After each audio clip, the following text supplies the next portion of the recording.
8ാം class അടിസ്ഥാന പാഠാവലി 3ാമത്തെ യൂണിറ്റിലെ അമ്മമ്മ എന്ന പാഠഭാഗം എളുപ്പത്തിൽ മനസ്സിലാക്കാം. മലയാളത്തിന്റെ പ്രിയ കഥാകാരൻ എം മുകുന്ദൻ എഴുതിയ ഓട്ടോറിക്ഷക്കാരന്റെ ഭാര്യ എന്ന കഥയിൽ നിന്നും എടുത്തതാണ് പാഠഭാഗം. ഈ കഥയിലെ പ്രധാന കഥാപാത്രങ്ങൾ കൃപാകരനും അയാളുടെ അമ്മമ്മയുമാണ്. കൃപാകരൻ ഒരു സർക്കാർ ഉദ്യോഗസ്ഥനായിരുന്നു. അയാൾ പല പല നാടുകളിൽ ജോലി ചെയ്തിട്ടുണ്ട്. ഇപ്പോൾ അയാൾ പെൻഷനായി. ഇത്രയും കാലം ജോലി ചെയ്ത പൈസയും പെൻഷനും എല്ലാം കൂട്ടി കൃപാകരൻ ഒരു വലിയ വീട് വെച്ചു. 1.25 ലക്ഷത്തിനാണ് അയാൾ വീട് പണിഞ്ഞത്. ഇവിടെ കുട്ടികളെ ശ്രദ്ധിക്കേണ്ട ഒരു കാര്യം, ഇത് കുറച്ചു കാലം മുമ്പത്തെ കഥയാണ്. കാരണം 1.25 ലക്ഷത്തിന് വലിയ വീട് പണിയുക എന്നത് ഇന്നത്തെ കാലത്ത് ബുദ്ധിമുട്ടുള്ള കാര്യമാണ്.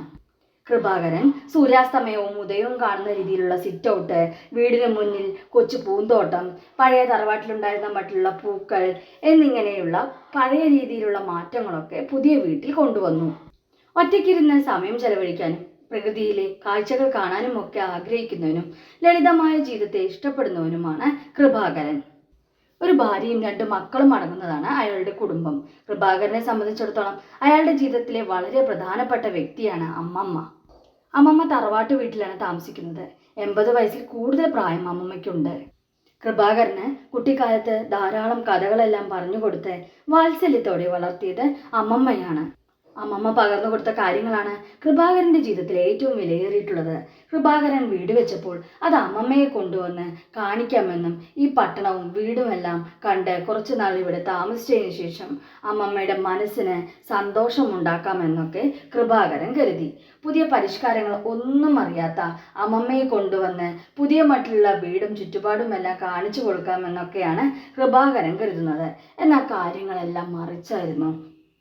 കാലത്തിന്റെ മാറ്റത്തിനനുസരിച്ച് മാറാൻ തയ്യാറായ അമ്മമ്മയെയാണ് അയാൾ കണ്ടത്. കൃപാകരന്റെ വീട്ടിലെത്തുന്ന അമ്മമ്മയ്ക്ക് പുതിയ മട്ടിലുള്ള ഭക്ഷണങ്ങൾ ഇഷ്ടമാണ്, ഒരുക്കങ്ങൾ ഇഷ്ടമാണ്. എല്ലാറ്റിലും പുതുമ വേണമെന്ന് ആഗ്രഹിക്കുന്നവരാണ് അമ്മമ്മ. മാത്രമല്ല, ഗ്രാമപ്രദേശത്താണ് ജീവിച്ചതെങ്കിലും വാർത്തകളിൽ നിന്നും മറ്റുമെല്ലാം പുതിയ കാലത്തിന്റെ മാറ്റം അമ്മമ്മ ഉൾക്കൊണ്ടിട്ടുണ്ട്.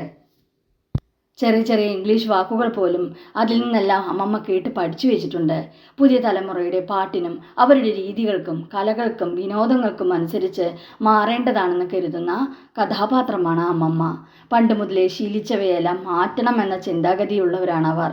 പുതിയ കാലത്തിനനുസരിച്ച് മനസ്സിനെ സഞ്ചരിപ്പിക്കുന്ന മനസ്സാണ് കൃപാകരൻ്റെ അമ്മമ്മയുടേത്. കൃപാകരനാകട്ടെ അമ്മമ്മയോടൊപ്പമുള്ള പഴയ കാലത്തെ ഗൃഹാതുരത്വം ഉണർത്തുന്ന ഓർമ്മകളെയും കൂട്ടുപിടിച്ചുകൊണ്ട് ജീവിക്കുകയാണ്. കൃപാകരൻ്റെ അമ്മമ്മ 80 വയസ്സ് വരെ ജീവിച്ചത് അവർക്ക് വേണ്ടിയായിരുന്നില്ല.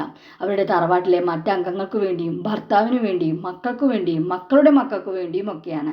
തൻ്റെ ത്യാഗങ്ങളൊക്കെ ആ തറവാട്ടിനായി അമ്മമ്മ സമർപ്പിച്ചിരുന്നു. കൃപാകരനെ സംബന്ധിച്ചിടത്തോളം അതെല്ലാം നല്ല ഓർമ്മകളാണ്. പക്ഷേ ഈ ത്യാഗങ്ങളൊക്കെ ചെയ്ത അമ്മമ്മ ഒരു വ്യക്തിയാണ്.